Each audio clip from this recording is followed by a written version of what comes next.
Get you back on tomorrow night too, right? Going to do unbalanced formations tomorrow night. Yeah, we'll talk about unbalanced tomorrow night. Yep. Awesome, man. I'm looking forward to it. So it's all yours. Okay, we all set? You can see me all right and hear me all right? Yeah, you're good. Okay. What I was planning on doing tonight is just talking about, we'll definitely get through the waggle stuff.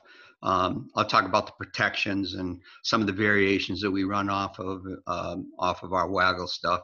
And then if we have time, I'll get to belly keep. As far as our quarterbacks go and with the wing tee, first thing we got to teach them, and I think this goes for any offense, is we try to get those guys into a routine.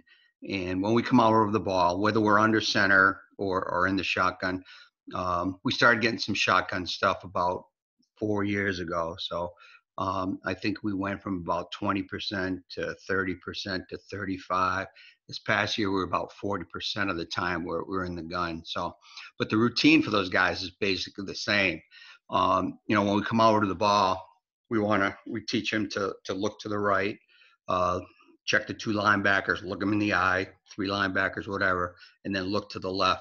And by that time, we've made a lot of our decisions. In our 3-step and 5-step pass game, we've already divided the field in half. And then after that, we're really keying on one guy. So depending on what the route is and what coverage you're in.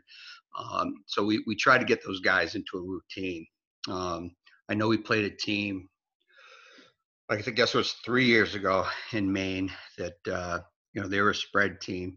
And one of our coaches noticed that every time they came over to the ball, that the quarterback's heel was off the ground. He was throwing the ball. And when he was flat-footed, they were handing it off. So we knew every single play whether they're going to run or pass the ball. So it's important to get those guys into a routine. In our system, we're not signaling in the plays. We don't use wristbands and all that stuff. So, no matter what offense you run, it's critical to spend some time in the 2-minute drill, obviously. And during our preseason, what we'll do is, we have double sessions. So we'll have a session in the morning and the afternoon. Our morning session, we have a 1-hour meeting before practice. And in the afternoon, we have a half-hour meeting. We do that, any day we can get a double session in. And, part of when we meet, we'll meet as a team first. And part of that meeting, I handle the first part of the meeting, and we'll go over things like, just rules, regulations, team goals, those sorts of things. If we're talking about 2-minute, and we're going to work on that day, we go through the basics of the 2-minute, if, call 2 plays, if this happens, what do we do? How many timeouts do you have? Et cetera, et cetera. So, after we have our team meeting, we break off into our position meetings and so forth. But the way we practice our 2 minutes, we do that every Monday during the season. And that's the day that we have our JV games, just like everybody else. So, and this actually came about years ago when I was at AIC. We had a great defense one year. And we used to do our 2-minute drills on Thursdays. And it wasn't live, obviously, but it was pretty intense. We had some kids we had a great group. We had a corner from Severian High School. It was a first-team All-American, and a strong safety. It was a 4-year start. Our free safety was from West Roxbury, another kid from Connecticut, and we had a great group, and they were competitive as hell. So we would go out there on a Thursday or Friday, and we'd be in half pads, and we'd try to do our 2-minute drill against our defense, and we never scored. So 10 weeks into through the season, we just couldn't score against those kids. So after that, we started doing it against air, and once we started doing it against air, we scored every time we got the ball. So we learned a lesson there. But what we do is we do it on Mondays. So when we meet Sunday nights, so we won't do anything on Saturday. And then we meet Sunday nights, and on Sunday night we'll watch our film, and we'll get our first lift in.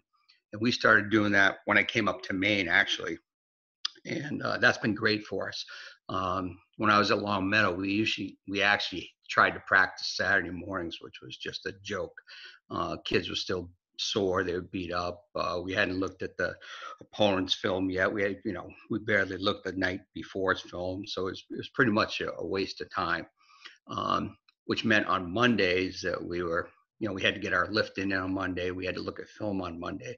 So when we did practice, it was kind of just short and wasn't very, very helpful. So we meet Sunday nights now. And like I said, that's been great for us because, we'll lift, we'll watch the film, and then that's made Monday practices great for us.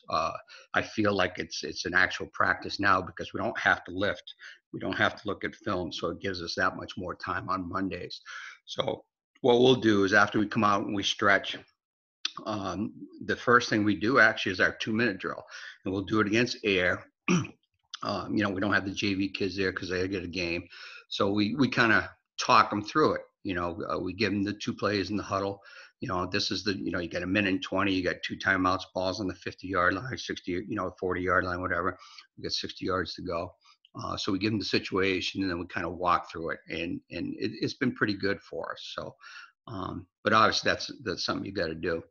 In our offense, tomorrow night when I do the unbalanced formations, I'm going to talk more about motions, different types of motions that we use, and our cadence and so forth. In our offense, it's important for us to vary the snap count. So again, I think tomorrow night I'll talk more about that. We give our quarterbacks the permission to audible anytime they want. So the only thing that I ask is if you audible when you come to sideline, just give me an answer. Let me know. Give me a reason why you checked out of the play that we gave you. We send in the plays, and I'll talk about that in a minute. But we let them check off anytime they want to do it during the game. So and I think that's important. I think the kids have to have the ability to do that. Get you out a lot of bad plays.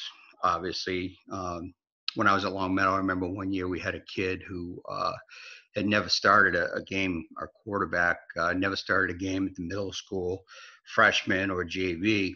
He always had a kid in the same class that was ahead of him. And going into his junior year, the kid that had been the starter through all those years actually got thrown out of school. So all of a sudden, this kid who has never started a game, he became our starting quarterback.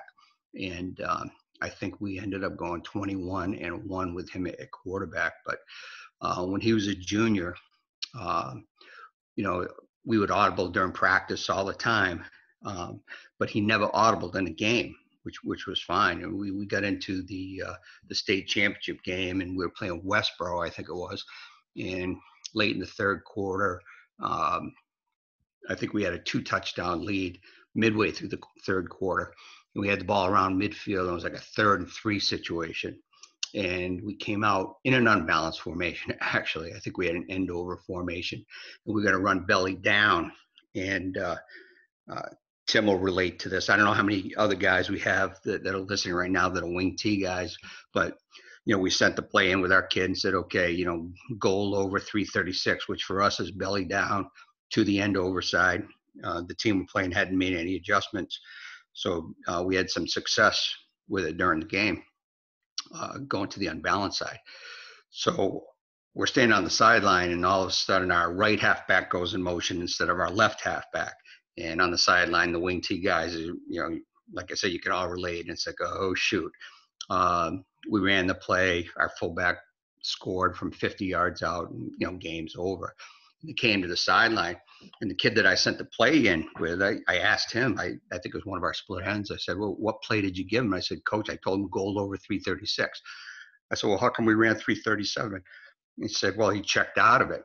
What was amazing was not the fact that it was the first time all year he'd actually checked off in the game, but what was amazing is the other 10 guys all got the audible, and we ran the play successfully and scored and put the game away. So, we give those kids the ability to check out anytime they want. And, even if they're wrong, I'm not going to get mad at them. If they come to the sideline and said, Coach, I thought this or I thought that, I'm good with it because you know what? 95% of the time they're going to be right. So, our handoffs and our wing T were all 2-hand handoffs. The only play that we don't hand off with 2 hands would be our counter play, which is our inside tackle trap. And with that, the quarterback has to pivot, reverse pivot, and come around, and it's almost impossible to get the ball with two hands. So that's really the only play that we run where we're going to hand the ball off with one hand. Fakes in our offense are critical. So, we work with our quarterbacks a lot on that. Obviously, we spend 10 minutes on the spacer every day running our sets and our motion and whatnot. Our numbering system is a little different. I don't know if I need to go into this before we get to it, but real quickly, we don't use the Delaware numbering system. I think it's harder to learn. Our system I think is very simple. It's something that the kids can figure out. Everything is by series. So for us, 2 series is buck sweep, 3 series belly, 5 series is crisscross, etc., which is similar to the Delaware teams. But for us, we label our running backs. 1 is our quarterback, 2, 3, 4 are our running backs. So and then our points of attack, evens to the right, odds to the left, 0, 2, 4, 6, 8, 1, 3, 5, 7, 9. So it's systematic, and I think it's easy for a new kid who hasn't played, for a young kid coming up, to learn the system. They can kind of figure that out. If we call 334, for example, if they know that 3 series is belly, they kind of mentally think through it. Okay, it's 3 series. I know it's belly. 3 back. Well, that's the fullback. So if I'm the fullback, I know I'm getting the ball. Where am I running? I'm running to the 4 hole. So it's pretty. I think it's pretty easy to learn. There's 5 or 6 teams in Massachusetts, 1 in New Hampshire, that have spent some time. We spent time together, and they run the exact same numbering system. I think they'd say the same thing.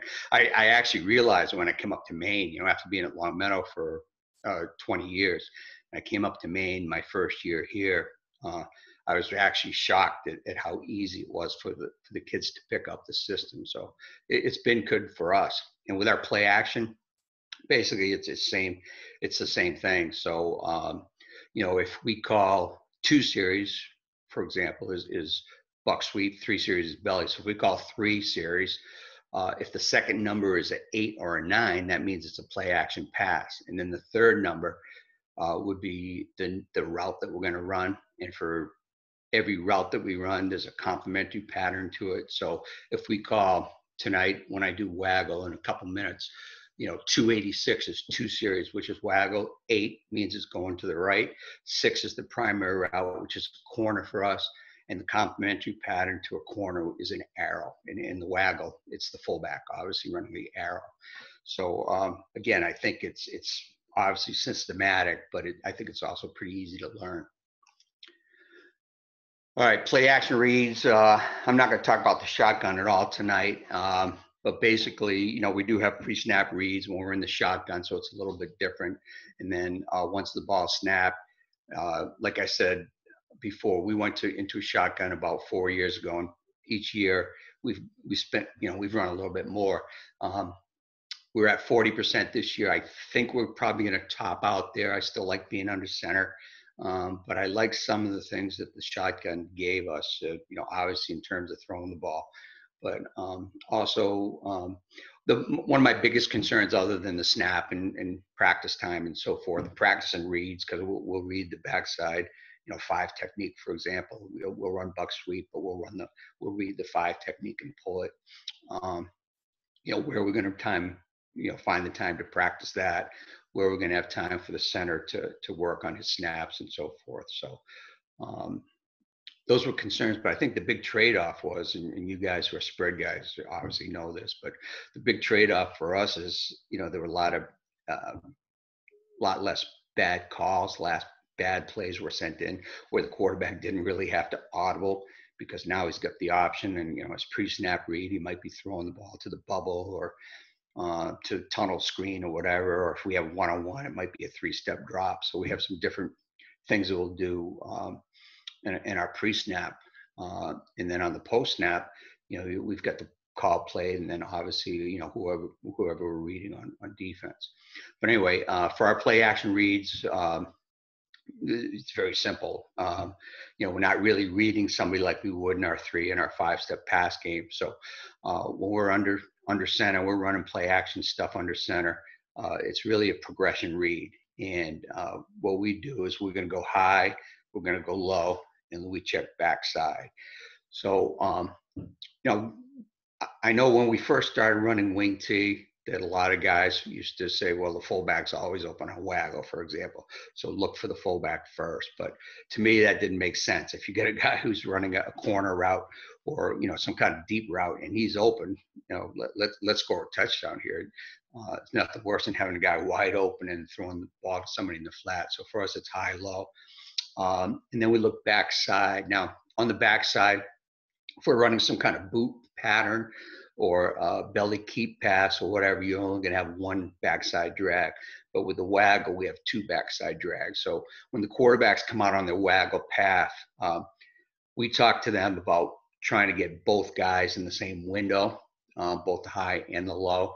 So, and then making a good decision there. And then the fourth thing is, it's always a run option. Now, honestly, all the years that we've run wing T, I haven't had a lot of quarterbacks that are going to pressure and force the corner.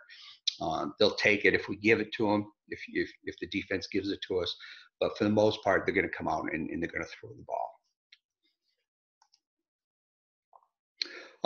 Drill wise, first thing we do is we get them on the sideline. So the quarterbacks, our centers, we'll spread them out every 5 yards. I know Coach Lippert was talking a little bit about when he was at Kobe and, opening to 6 o'clock, 12 o'clock, or whatever. Kids don't know that anymore. So, we get them on the line and they know what, open on the midline means or open just beyond the midline and so forth. So they have an aiming point to work off of. So it starts there where we'll start with, walking through their steps and then it's half speed. And then, finally we'll get to full speed. Once we've done that and we're on the frames and we've got the backs there, for you guys who are wing T guys, we use a lot of different cadences. Sometimes we're on the first sound, sometimes we're on the second sound, 1, 2, 3, sometimes we're on a silent. So we try to mix it up. But when we go on the spacer, we're not going to waste time by running plays that don't require motion. That's the time that we want to practice that motion. So when we're on the frames, everything that we run is going to be out of a one back set probably. And it's going to be something that requires motion so that we're getting our timing down. Now, when we do this, we're going to have two teams, two groups facing each other. So what I have drawn up here is either Waggle or buck sweep. It's not marked, but so they run a Waggle or buck sweep and they're going through their steps.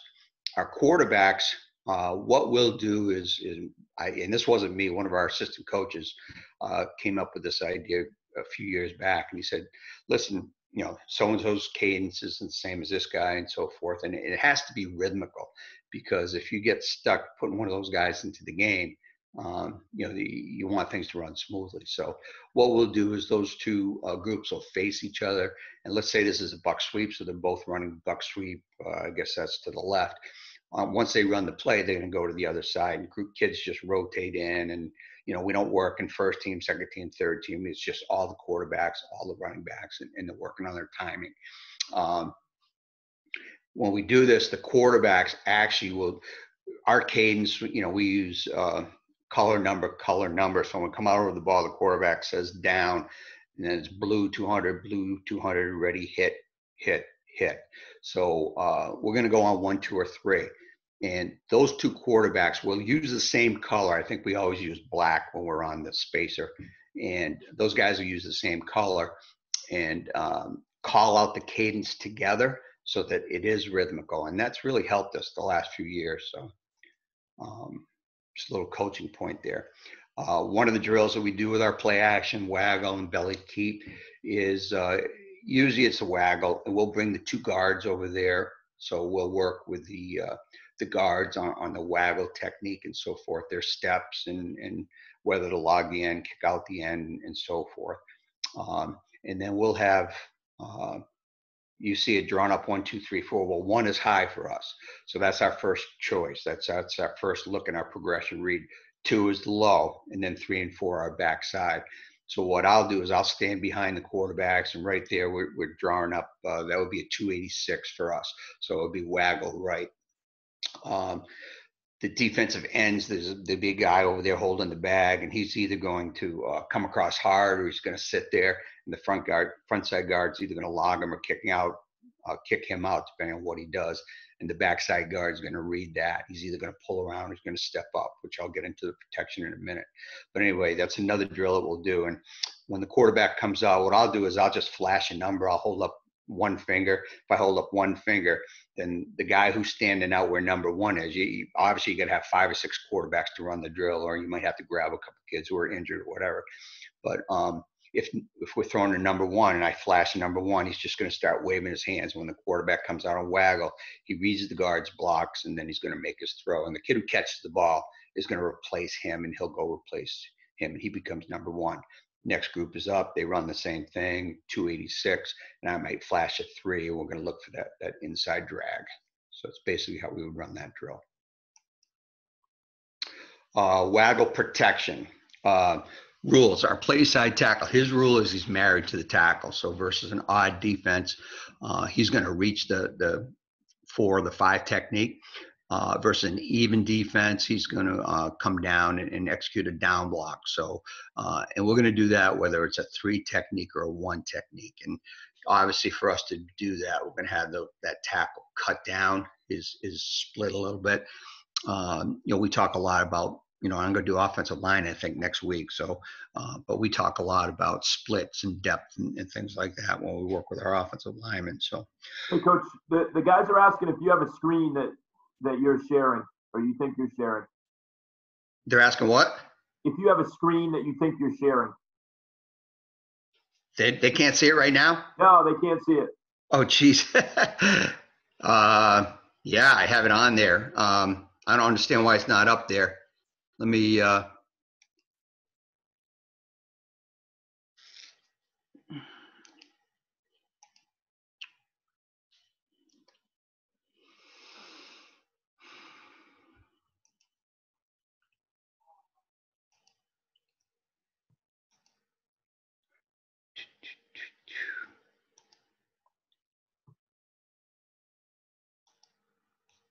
right, are we shared now? Yeah, we're good. All right, you guys should have told me a few minutes ago. All right. I didn't dare to, for one. All right. I got to go back a little bit now. Let's see. Waggle protection. All right, is that a little bit better? You guys see it now? Yes, sir. Yeah, we're good, Coach. That looks great. We're good. Okay. Sorry about that. I didn't realize it wasn't on. But anyway, play side guard rule is he's going to pull and he's going to log. So he's going to log the first man outside the play side tackle. So his steps are going to be a little bit different. Again, I'll talk about it when I do offensive line next week. But basically, he's going to drop step and cross over. So his first 2 steps are away from the line of scrimmage, because we want to make sure that we get around any garbage. So if we get any penetration, if we don't get a great down block on a 3 technique, for example, he's able to get around that and still get out where he can log the defensive end. And he's going to aim for the outside shoulder. As soon as he makes contact, he's going to swing those hips. If the defensive end comes up the field hard, then he's going to get his head to the inside. He's going to kick him out. The center's rule is onside, backside. So versus an odd, he's going to reach the nose guard. If the backside guard is covered, he's got to make a call. If he's covered and the backside guard is covered, then you're not going to be able to pull that backside guard. So for us, we use all states for our line calls. So, Dakota's a double team, for example, and so forth. For us, Bama means block back. So if the backside guard's covered, he's supposed to pull on waggle, and the center is also covered, he's going to make a Bama solid call. So Bama tells the right guard that he's blocking back, and it tells the right guard, solid tells the guard that he can't pull. So the center blocks back, the right guard will come down on the 0, and the left guard pulls. Okay, and we'll get to the backside guard in a second. versus an even, he's just going to block back and he's going to secure the backside A gap. So basically he's going to, he and the backside tackle, which I'll get to in a second, they're responsible for that backside A and B gap. So if you get a stack back there, 4-4, whatever, the center obviously would take A gap, and the tackle who's going to fill is going to take the B gap. Backside guard, his rule is personal protector. So when he pulls, his steps are a little bit different. He can't get as much depth on his first step, so he takes a flat step before he crosses over. And then he's going to read the block of the play side guard. If the guard logs, he's going to pull outside, and he becomes the personal protector. If the guard kicks out, if the front side guard kicks out, then that backside guard is going to step up and become the personal protector. And as I said before, for most wing T teams, again, not so much with us, but I think most wing T teams, it's going to be a run pass option. So those guards, if they hear a go, go, go call, they know the quarterback's going to tuck the ball and go. So they'll turn upfield. Now that backside guard, if the center makes a solid Bama call, so the center's covered, the backside guard's covered, we get a solid Bama. The center blocks back, he's going to execute a down block. The right guard's going to execute a down block and take the nose. The left guard is pulling by himself now. We still tell him that try to log the man if you can. If you can't, then kick him out. But our first option is still to log that first guy outside the tackle if possible. Backside tackle's rule is fill to the center's heels. And he's going to turn back, so he's going to check if we had a stack on the backside. He's going to protect the B gap. If there's no threat there, he's going to turn back on the defensive end. Halfback who fakes sweep, after he makes his fake, and we're looking for a good fake there, we call it a chicken wing technique. So he's going to plant his backside foot, his upfield foot, and step down to the inside and block the first man outside the backside tackle. Now he wants to keep inside leverage. Obviously, if you get somebody off the edge and halfback's blocking him, the quickest path to the quarterback is going to be inside. So we want him to, if you're not going to block him, at least make him go to the outside, I guess.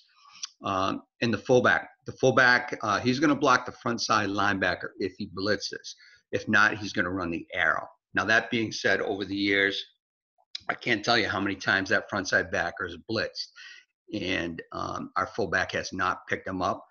And I don't know if Tim's had the same experience. I know he runs a lot of waggle too. But for us, the fullback's always open. So I can't remember the time. I honestly can't remember a frontside backer blitzing and sacking our quarterback on a waggle. You've got the sweep fake, first of all, so that's going to slow him down. And then the second thing, if you're in man-to-man coverage, that fullback is so tough to cover that if he can come through clean, we just drop it to the fullback and it ends up being a big play. So, but we do tell him that, by rule, he's supposed to block the play side backer. If we get 3 men on the line of scrimmage, if we're down on the goal line, or we've had teams, I know we played Portland this year and they came out in a 6-man front. So the kids have to know that if you get 3 men on the line of scrimmage to the play side, that we have to make a solid call so that front side guard can't pull in that situation. So he would reach, the tackle would reach, and then the backside guard would pull. Okay. I think that's it as far as waggle protection. If you guys have questions as I go through this, just let me know. Waggle solid. Here it is drawn up this is with a Bama call. So you see it, this is against a 6-man front. So, this is 296, it's waggle. 9 tells it's going to the left, 6 is a corner route, and the fullback's got the arrow.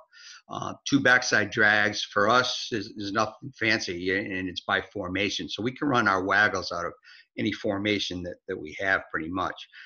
That's not either unbalanced or where we have the backs over, we call strong backs, where they're on the same side of the formation. But by formation, if you are the outside receiver, you've got the deep drag, so you're going to run through the safety and make sure you don't cross the hash. And if you're the inside receiver, you're going to run the shallow drag, and that's at linebacker depth. I don't get too concerned about, whether he's 8 yards, 10 yards, 15 yards, or whatever. We make it more, the outside guy has to make sure that he's not on top of that inside drag. So we kind of make it his responsibility to make sure that that doesn't happen. Basically, we're telling that inside drag, get open. I don't care where you go, just find a spot and get open. So in that formation, that for us, wing T terminology, that would be a red formation. For us, that's a gold. So in our gold formation, the call in the huddle would be real simple for us. It's just gold 296. So the split end's got the corner route, the fullback's in the flat, and our tight end has the shallow drag with a halfback running the deep drag. Now, if we ran that same formation out of what we call spread, which would be a double slot formation. Now on the backside split end would have the deep route, and the two back or halfback would now be in the slot. So he runs the shallow drag. So it just depends what formation we're in. And we have to run that against a 6-man front, or anytime we have 3 men on the line of scrimmage to the play side, we have to run that.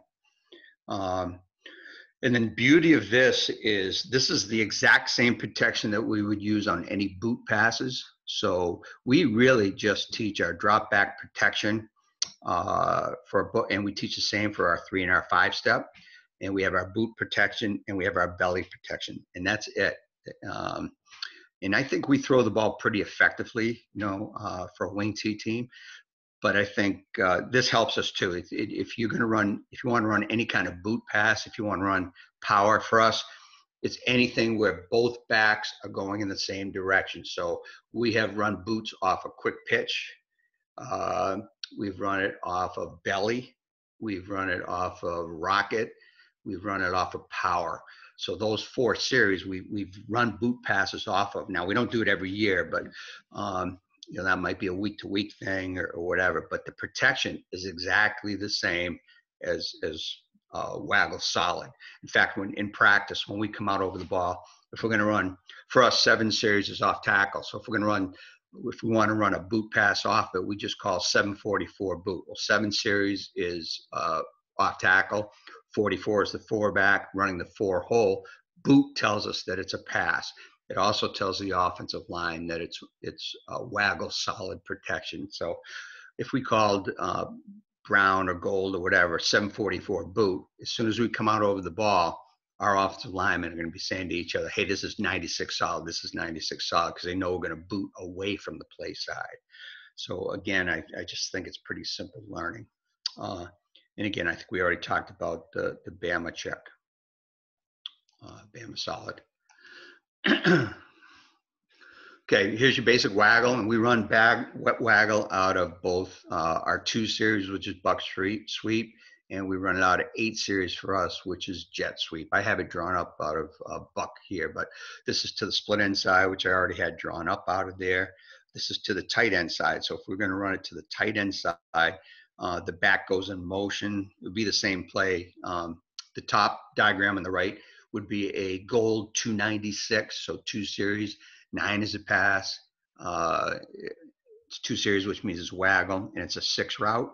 The middle one, we're going to run it out of a left gold, which means the tight end now is the front side receiver, so he's going to run that corner route.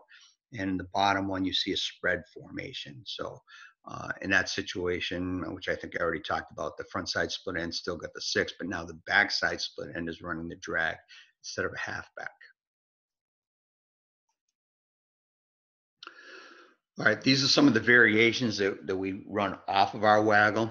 The first couple are flood routes, and for us to be able to run a flood route with out of 2 series buck sweep, we would have to be in a trips formation, or we would have to be in a strong back formation. So in the top right-hand side, for us, that would be a trips, and it's still 286, and we just tag it with a flood. So that would be trips 286 flood. Anytime we call flood, whether it's a drop back pass or a play action pass, the widest receiver is going to run a streak. So in this formation, we would have 2 split ends in the game, and our outside guy would run a streak unless we tell him otherwise.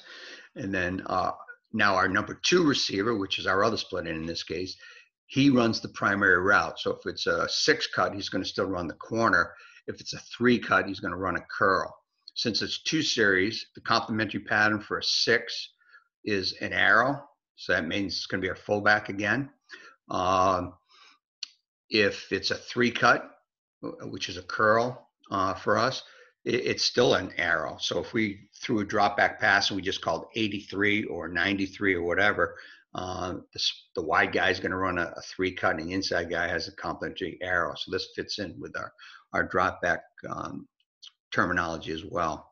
On the backside, you only have one guy running the backside drag since it's a flood.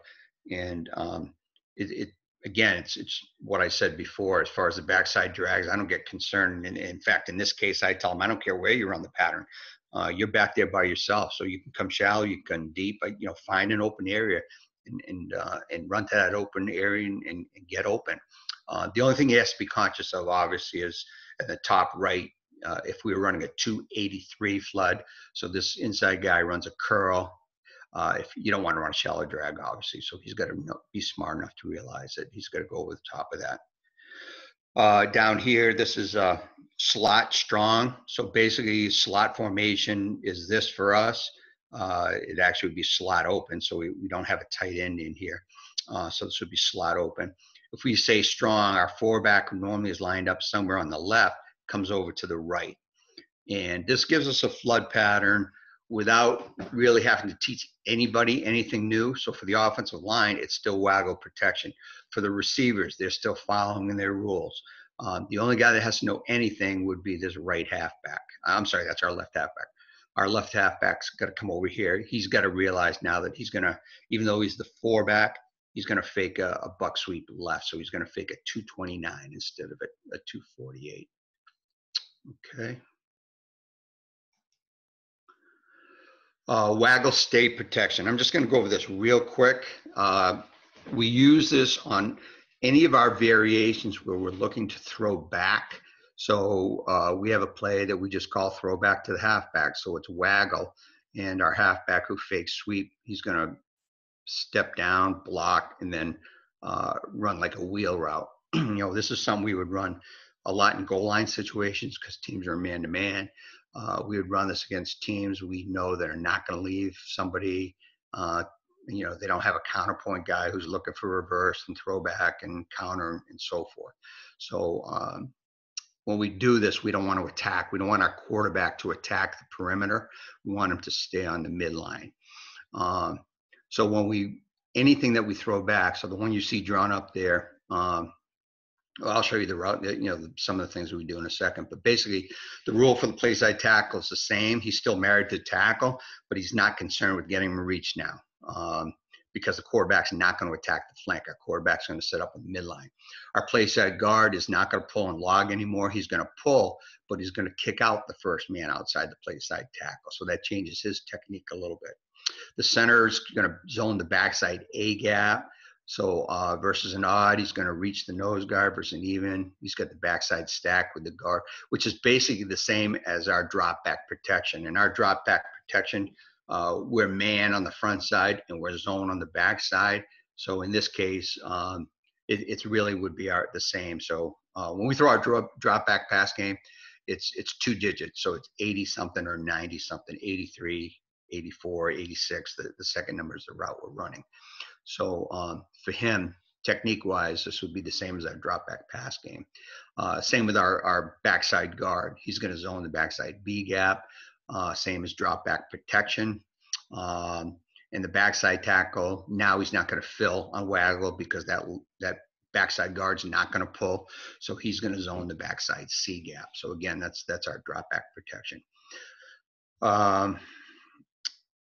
So basically for us, what we tell the kids is, hey, stay protection. If we call gold 286 stay, that tells the backside guard, hey, stay, don't pull. All right, you're staying in on this because we're going to throw the ball backside.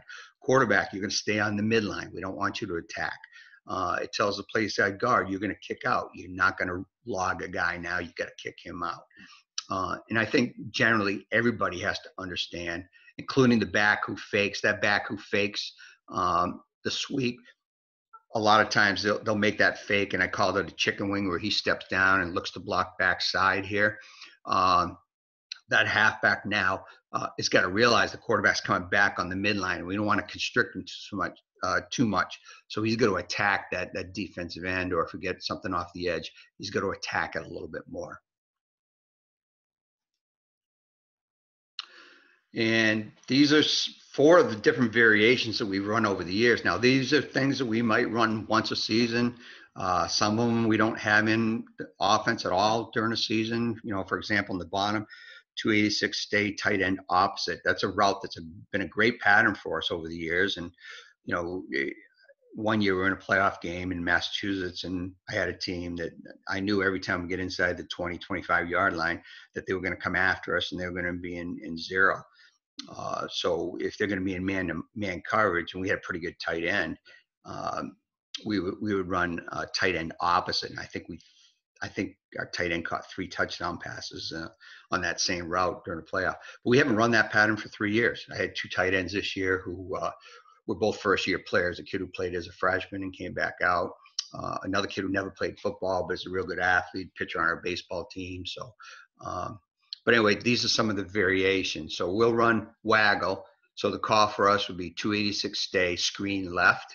So it's a 3-count screen, and we run a screen back here to the back that fakes the buck sweep. Throw back to the halfback, which I already talked about. For everybody else, it's just regular 286 with stay protection. The halfback now, if you're going to throw back to the halfback, I think I only have 1 clip on that, but I'll show it to you in a minute. He's got to break down, and he's got to look to block the chase end or anybody coming off the edge. And if somebody's coming unblocked, he can't just release and go. All right. He's got to make sure that he gets a piece of that guy first. And it's a little bit different. If we're running waggle protection, I think I said it before, once he steps down, he wants to get that chase end on his outside shoulder. If you're going to run a throwback or a screen, actually not screen, but on the throwback, he wants to get him on his inside shoulder so they can release off it and run. It's like a wheel route for us. So he's going to run a wheel. Our backside receivers know that we want them to flatten out their drags and run like skinny posts. We want that corner to cover this guy. We want the primary force guy to cover this guy for a couple steps or whatever, and for the free safety to be occupied. And we're going to look to throw it back here. Okay. 286 stay, throwback 6. This is, none of us have good 3rd and 15 play, but this is a 3rd and 15 for us. So we're going to run waggle. And, you've been running waggle with your fullback, your corner route, your drag, and your deep drag. Now all of a sudden we're going to stay on the midline. We're going to run 286 stay on the midline. Throwback 6 tells the backside receiver to start to run your backside drag, but he's going to run a post corner. And we're going to stay on the midline. We're going to look to throw the ball back to him. And I think I do have a clip of that on there from this year. And I already mentioned tight end opposite. So again, this would be a goal 286 stay, tight end opposite. So we're going to drag the tight end underneath. He's going to go behind these 2 drag routes. And so it's a throwback to that tight end. And it's been a great play against man-to-man coverage for us. All right, let's look a little bit of, oops.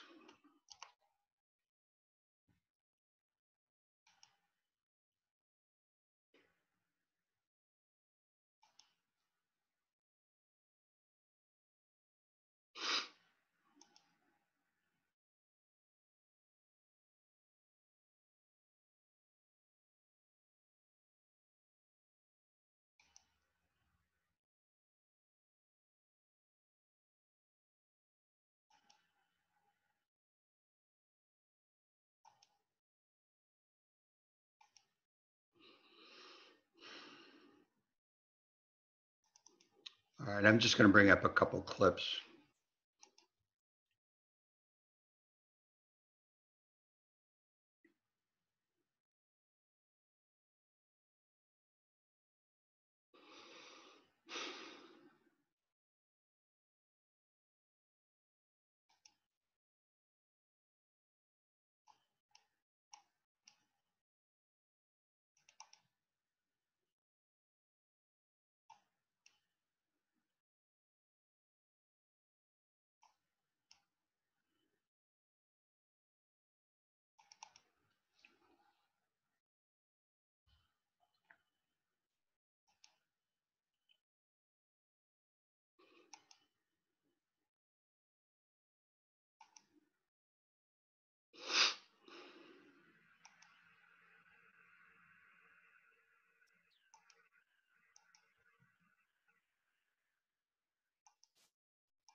All right, I want to make sure I didn't leave those annotations up there so you don't guys see all the nasty stuff I write on there. Looks good, All right, Coach. what's that? Looks Look good. good? Yep. Okay, so for us, this is a spread 296 or double slot formation. 2 series is waggle. So we're going to fake a buck sweep to the right. And I didn't talk about the fullback much, but we don't worry about the fake or anything. I tell the fullbacks, read the front side tackles block and get out into the flat as quickly and in the easiest path as you can get there. I want him out in the route. I did mention that he is responsible for front side backer, but I don't get too shook up if he doesn't block him, because most of the time when that guy comes, it's some type of man coverage and the fullback's going to be open. We just dink him the ball real quick, kind of like this actually. Although they're not man-to-man coverage.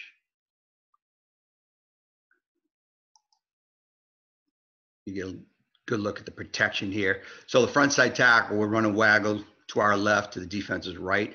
Our front side tackle's first step is okay. This, not the most athletic guy in the world, but he listens, he does what we ask him to do and does a pretty good job. Front side guard, drop, crossover. He should get a little bit more depth, look to log out. The center's covered, so he's going to take it. Take the nose guard, step to his play side. And our left guard's going to flat, then cross over and read the front side guard. Now, the DN here, we get the tackle hooked, but the DN drops into the coverage. So our guard is just kind of following him out there. And our backside guard sets up inside. Obviously, we don't have him logged, so he's going to be the person protector. We'll get the fullback. Brown 296, so we're just in a tight end wing formation. This is, for us, this is pretty much 4-down territory. If we can get the ball down to the 40-yard line, we're not going to punt. So in this situation, it's 2nd down anyway. So our quarterback's got the corner. Our front side guard gets the end logged. So we did run the ball, which doesn't happen a lot for us, but.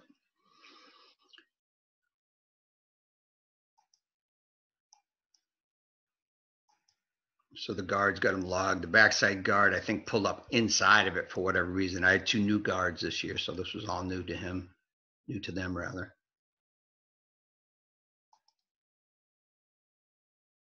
This would be a gold formation.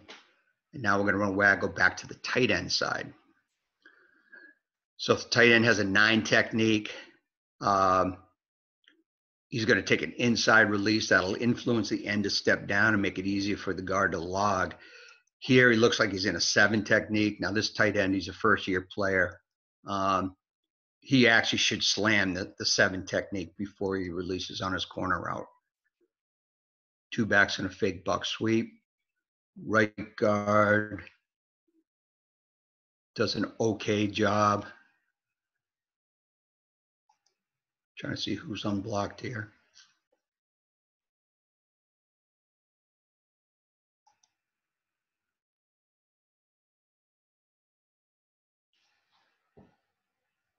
I guess it's the backside tackle.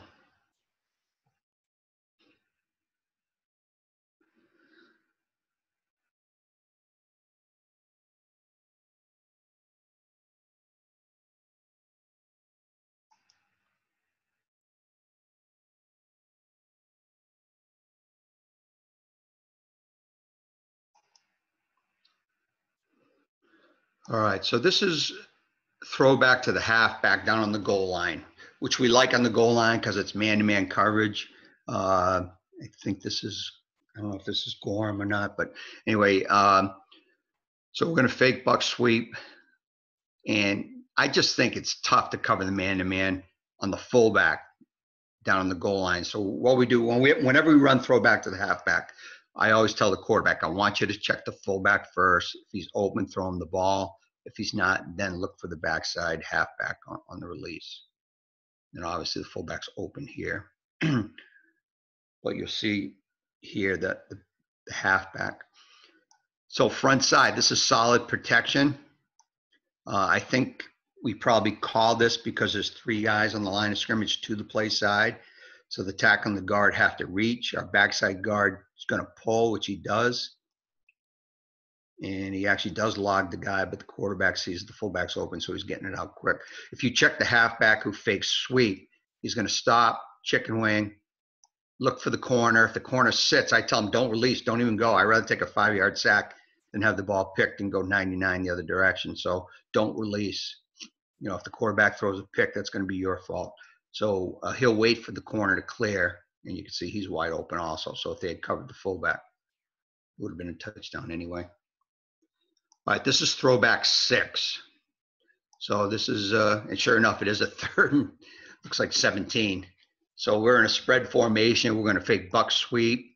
Our 2-back is a sophomore. I don't know why he stayed in and blocked. But you can see our backside split end. He doesn't do a great job selling it. He starts to run his backside drag. He should really break that into like a post and then break it back out to the corner. But those defensive backs, they see Waggle and they're just looking for the drags all the time. And then all of a sudden we just throw back.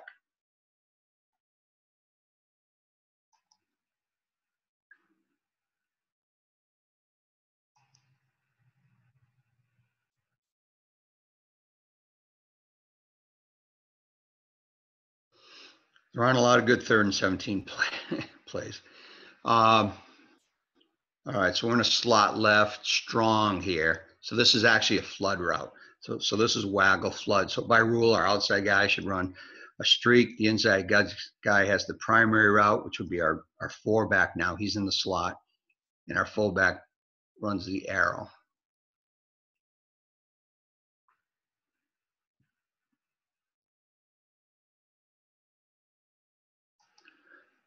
Our fullback did not release here because you can see that the frontside backer walked up late and did blitz. So our fullback stays in and blocks him. Does a good job.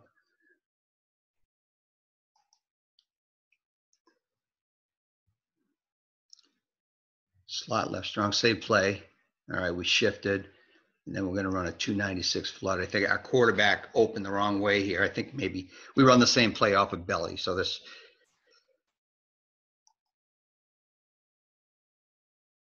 is actually Waggle though. And against Brunswick, they're going to be in that bear look anyway. So it's always going to be solid protection pretty much for us.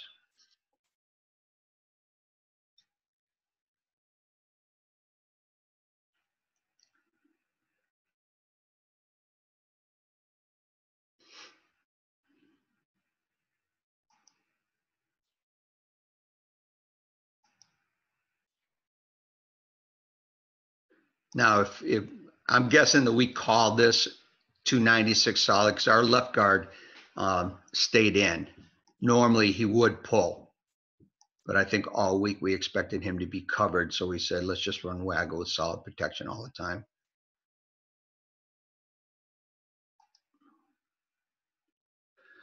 Left gold, so tight end. This is the same thing. Now this is all the same stuff, but with jet motion. So it's just instead of 286, this would be a left gold 886. That's actually our second team kids.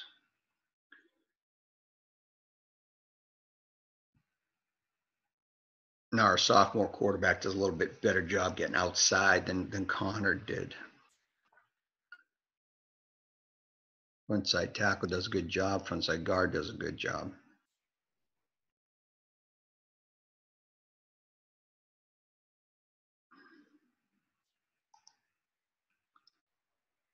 Here it is to the split side, same play. Looks like an odd front. No, it's not. I'm sorry.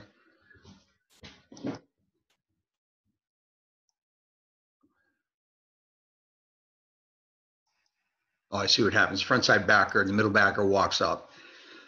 So we do cross block this. So the tackle comes down on the linebacker, the guard pulls and logs, the backside guard starts to pull around. And with the tight end on the drag.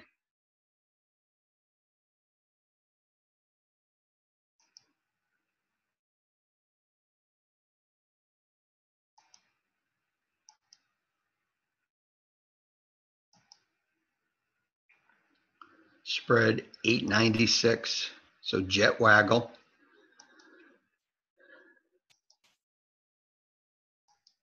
Okay.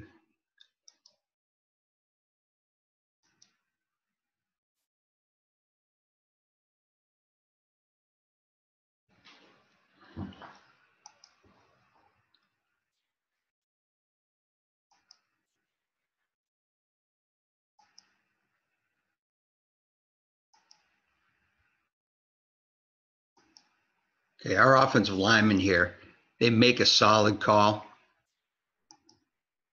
but we should get the tackle married to the tackle, so he should have blocked down here.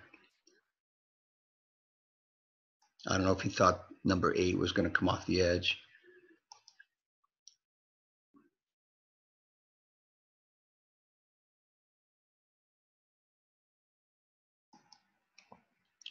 Left gold, 886.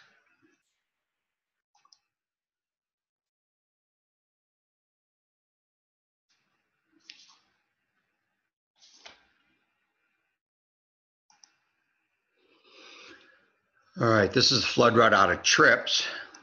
And again, it's still jet action. So this would be, I think this is 886 flood. So the outside guy runs a streak. We've got our inside receiver running the corner route. We're going to slip the fullback into the flat.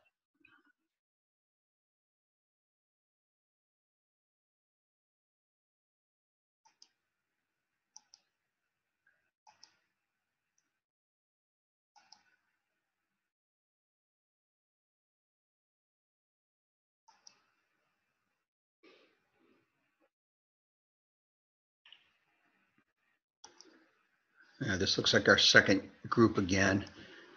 This is trips, jet flood, 886 flood. Inside the 20, 25 yard line, our outside receiver, instead of running a streak, he's going to run a post pattern. You can see that the corner gets crossed up on this.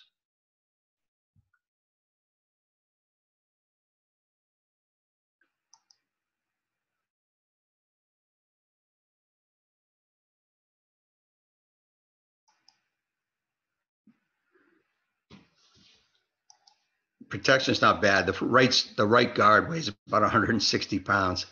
He does a decent job here, but when he makes contact, he should swing his hips to the outside, which he doesn't.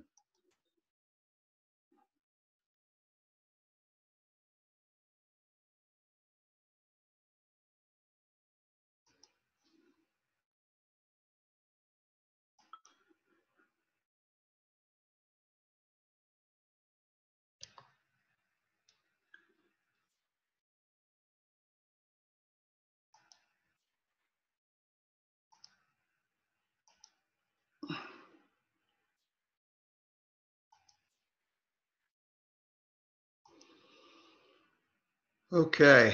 I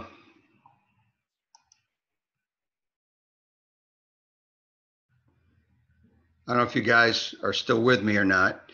Are we good, Mike? Yeah, do some guys want to come on and ask Coach some questions?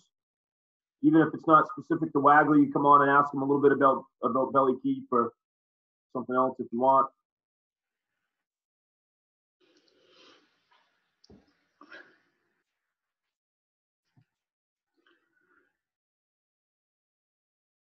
We get. It's like Coach Roach is, yeah, it looks like they're trying to get on here. You guys can go ahead and turn your cameras on if you want. It looks like it's in, oh, chat.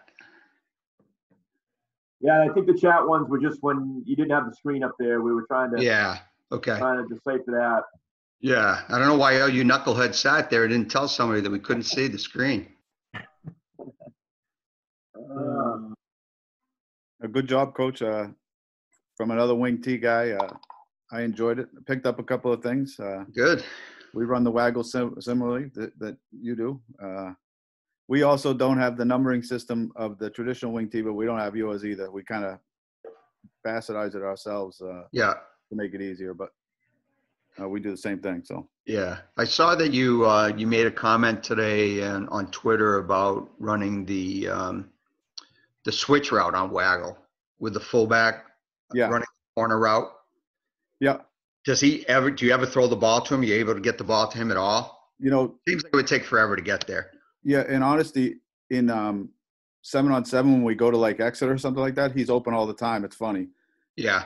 In the regular season, not so much. You know, Yeah. when it's a physical play or something going on. But what it does is that tight end seems to be opens him or up. the wing. That's where the switch is really good. The wing coming across on the drag and the tight end going on the deep Okay. post. Yeah. You know what I mean? So the backside seems to be open more than the front side. Yeah. And then sometimes if that corner is locked onto the X, it's tough for him to, because we have him come way inside and dig out, you know what I mean, to an out route. So we don't throw a lot, but you throw a lot more than we do, but Yeah. we might have to soon. So You guys threw it plenty in 2010, Coach. yeah, that's true. 2010, 2000. Yeah, right. 2010, 2011, we threw it. You guys killed us on that backside post early in the game. I think it was on the first series. Yeah. He drilled one in there. He must have been 90 to 100% on third downs in that state game.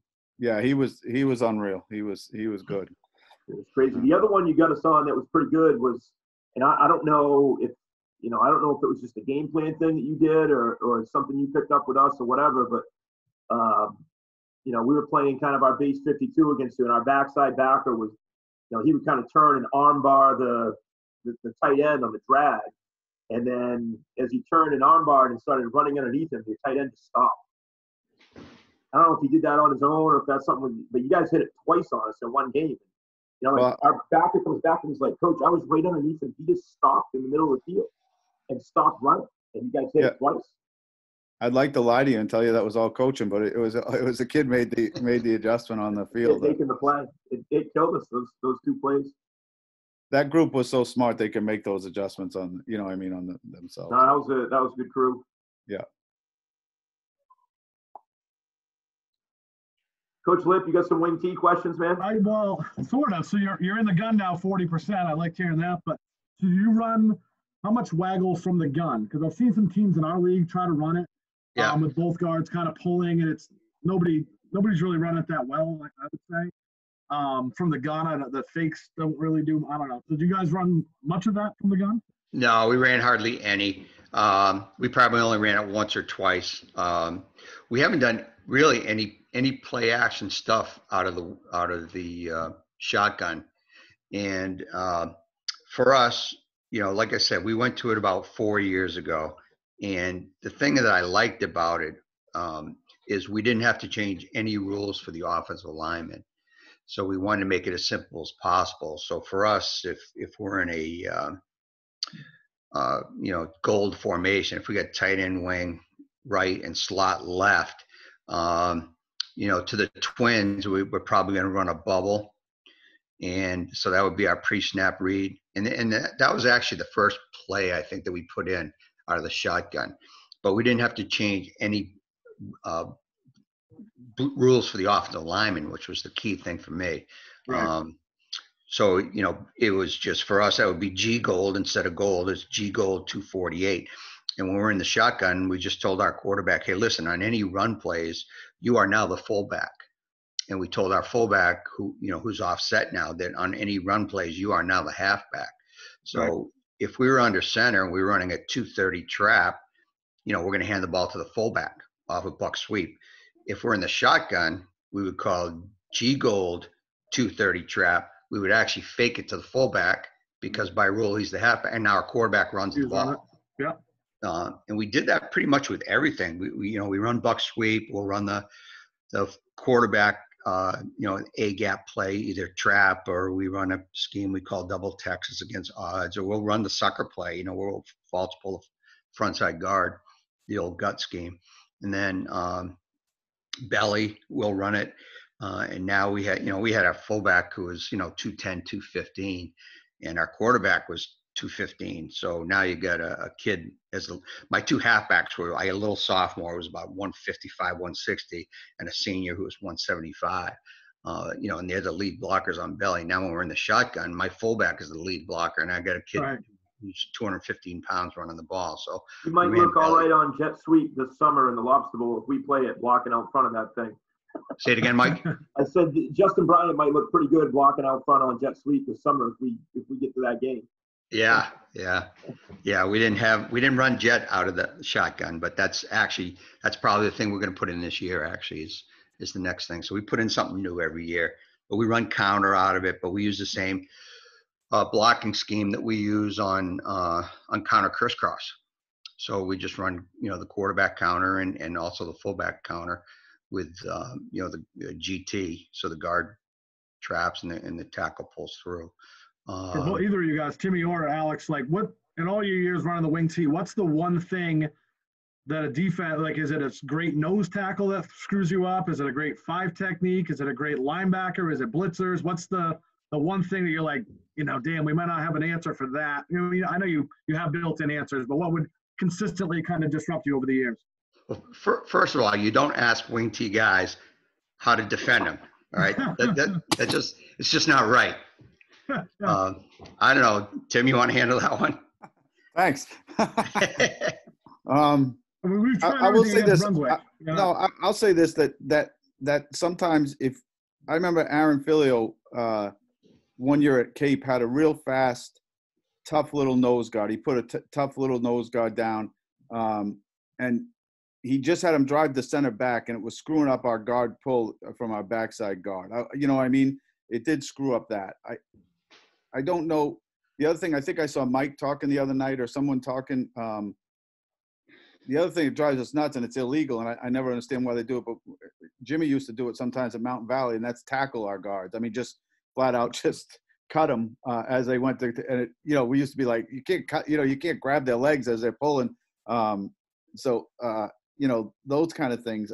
I guess that nose would have been, we really haven't seen it. I mean, Mike Hathaway does a good job with his nose because he stands up and he's athletic and does stuff. So that does drive us a little nuts, but it's not the same as what Aaron was doing where it was driving us back, into our center wasn't great that year either. I mean, if you did it 2 years ago, it was against that McCormick Kuhlman kid, you would have got destroyed. But, with this kid, it worked pretty well. And that drove me nuts. We had to really adjust at halftime to figure out how to get the guards pulled because we just weren't getting the block. So we're doing a lot of double team in the nose, but yeah, because we've tried everything against Brunswick. We've had some success against them, but like they pretty consistently, we'll play 6 guys down. We'll try to cover up gaps, shooting gaps, trying to plug C gap, and it just, there's so many answers in the wing tee. But as soon as you do that, the great offensive lines in the wing tee just they're slanting the strength. We're going to do this, and then I get screwed going back the other way. So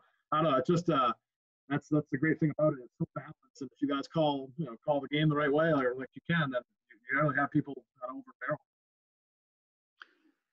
Yeah, I would say the biggest thing is anything that's going to make us change our rules. I mean, everything for us is just rules. So, read down, inside gap on backer, pull, kick out, I mean, everybody has a rule. So if you run any kind of front or any kind of scheme where we have to change our rules, that becomes an issue for us. Right. So, and I also think, and not every time, but for many times when we're, kids go into a panic when a backer shows a stunt or something like that. A lot of times we're excited. Like if I've got belly called and your back is